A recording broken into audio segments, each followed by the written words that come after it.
Hey guys, welcome back to the channel. My name is Daniel and today we're going to make this stunning box out of wenge and maple. It's got 3 drawers, the X box I'll call it. So come on a journey and we'll make this box right now. Look at that guys, look at those corners, those wenge corners. They come out great. Just ripping the ply now for the substrate and cutting it to length.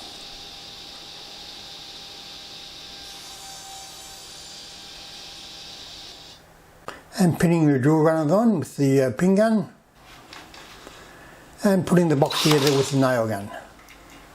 So I've got the substrate made, just a box with the rails in for the drawer slides, and I've divided it up into 3 so I know where the drawers go. The next trick is to cut and groove the drawers and put them together. Just putting them through the thicknesser now to get them all to one size. There they go. And running them over the dado head to put the groove in for the drawer slides.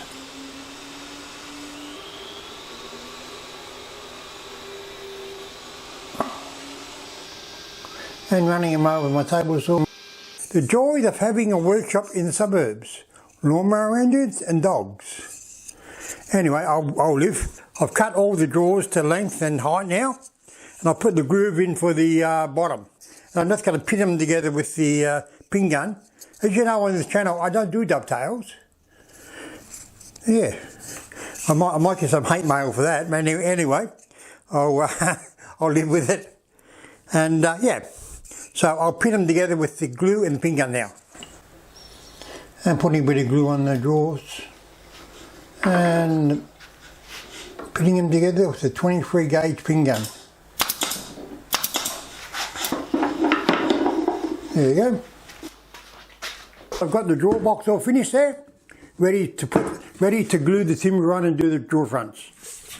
I've cut some maple and some wenge. The black and white box with the X. Gonna look good, guys, gonna look good. First trick is to machine the timber up and get into the cramps. And after I've got it all cramped up, then I'll cut it down the guts. And that will give us our back and our 2 ends. Okay, just running it over the bother now. And the edge too.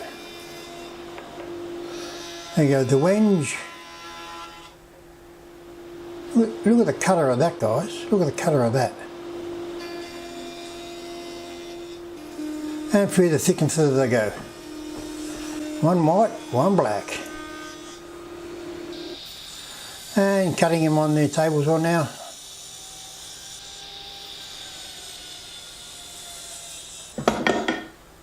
And gluing them up in the cramps, my old sash cramps. They work better than the new ones, I reckon. You wind them up, they work great.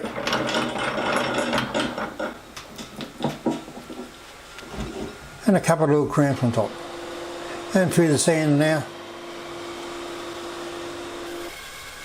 And then cutting them down the guts on the band and resaw.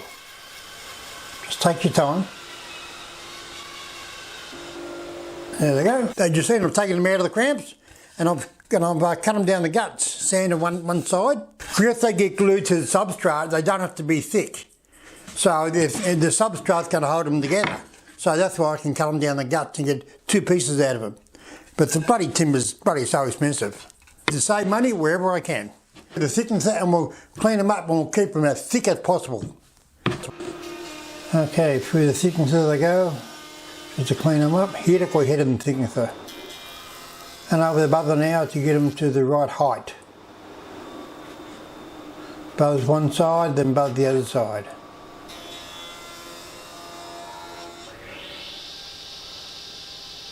And here I am just cutting the miter. If I can't see the mark, I go in front of the saw. Just to line it all up. And then come back around the other side and just do it. Easy as. And gluing it up and just cramping it to the boxes. I've got the box all cramped up. It's looking good. The next trick is to machine the drawer fronts. 1 wenge, 2 maple. There you go, same again over the bother. Others got a heater to go ahead on it too, so that works really great too. And through the thick, there we go again. And here I am with gluing the drawer fronts on. A bit of super glue and a couple and 3 dabs of Titebond 3. And then just pressing it on, holding it for a minute or two. The drawers are all fitted now. Come on, good. So you've got the wenge line all the way around now. The drawers can come in and out. The next trick, we have to do the giant X on the top. Now when I do that, I'm going to leave all timber overhanging. I'm going to trim it off after it's all glued together. But it's very hard to get all your little bits in line. So we have to leave everything overhanging, and then we'll trim it up, and then I'll use a flush cutter to flush it all up. And here's putting some glue on there, and lining it up, and cramming it down. Another day, another box. Bloody hot in Melbourne today, by the way. I made patterns for the maple that go in between the X. So now, cut myself a bit of maple, and I put the patterns on the maple so I can trace them out, so I don't waste the timber if they're angled. So I'll just machine the maple now. Okay, just cutting the shapes out rough on the bandsaw.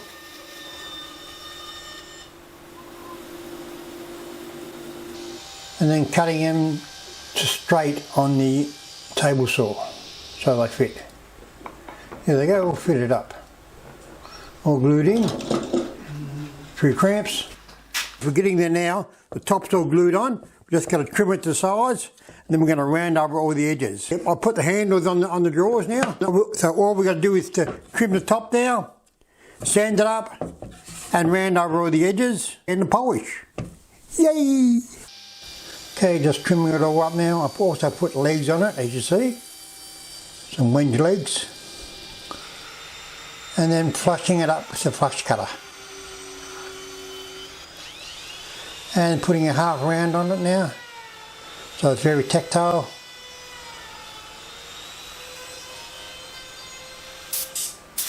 And spraying it up. Look at the colour of that wenge. Great colour. We're finished. X always marks the spot, doesn't it? And this X just marks this box perfectly. Look at that, guys. That just... I'm not going to say the word. I'm going to say the word in a minute. With the 3 drawers, it's got a white interior in the black one and a black interior in the white one. Mate, what a box. I'm not going to say the word yet, but I'm going to say it again. I can't help myself. I can't help myself. With the wenge corners, the wenge corners come out great. Look at that. The wenge all the way around. What a great looking box, guys. What a great looking box. I got to tell you the word now. It really does pop. You know it, I know it. And let the world know it. This box pops. Thanks for watching again. Please subscribe. And I'll be back next time where I will be making another box. Yay!